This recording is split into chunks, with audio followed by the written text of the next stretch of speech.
কোন দেশে কবিতার বাকি অংশটুকু দেখো। কোন ভাষা মরমে পশি আকুল করি তোলে প্রাণ।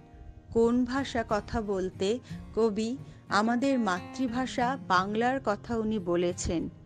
তিনি বলেছেন এই ভাষার মিষ্টতা আমাদের মরমে গিয়ে প্রবেশ করে। মরমে কথার অর্থ মর্মে বা হৃদয়ে। আকুল করি তোলে প্রাণ। ভাষার মিষ্টতা এতই সুমধুর আমাদের মনকে আকুল বা ব্যাকুল করে তোলে। কোথায় গেলে শুনতে পাবো বাউল সুরে মধুর গান। এখানে বাউল হচ্ছে এক বিশেষ সম্প্রদায়ের মানুষ। তারা ঈশ্বরের নামগান করে পথে প্রান্তরে ঘুরে বেড়ান। তো তাদের এই সুমিষ্ট কণ্ঠস্বর আমরা কোথায় শুনতে পাবো? শুধুমাত্র আমাদের এই বাংলাদেশেই। চণ্ডীদাসের রামপ্রসাদের কণ্ঠ কোথায় বাজে রে। চণ্ডীদাস এবং রামপ্রসাদ দুজনেই বিখ্যাত কবি।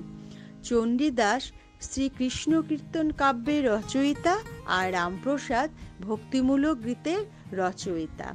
তো তারা এই গানগুলো লিখেছেন, সুর দিয়েছেন, আবার গেয়েওছেন।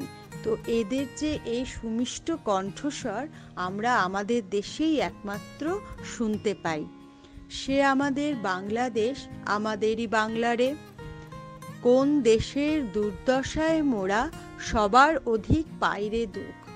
এরপরেই কবি বলেছেন যে কোন দেশ দুর্দশায় মোরা।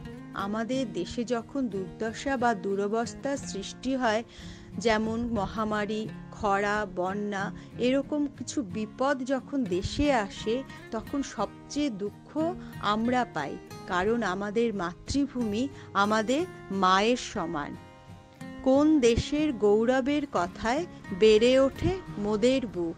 আবার আমাদের দেশ নিয়ে যখন আমরা অন্য কারোর সাথে কথা বলি, তখন আমাদের বুক গর্বে ভরে ওঠে।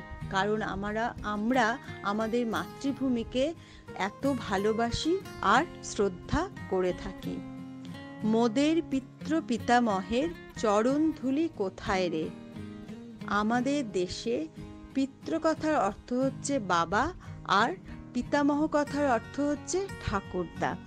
তো পিতৃ পিতামহ কথা বলতে কবি সত্যেন্দ্রনাথ দত্ত এখানে পূর্বপুরুষদের কথা বলেছেন।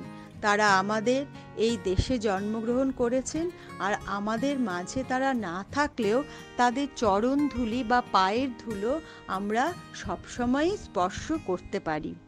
সে আমাদের বাংলাদেশ আমাদেরই বাংলারে।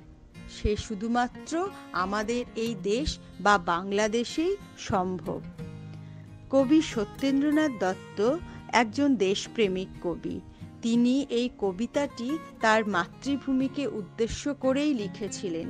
তার মাতৃভূমির প্রতি অগাধ ভালোবাসা আর শ্রদ্ধা নিয়েই কবিতাটি লেখা হয়েছে।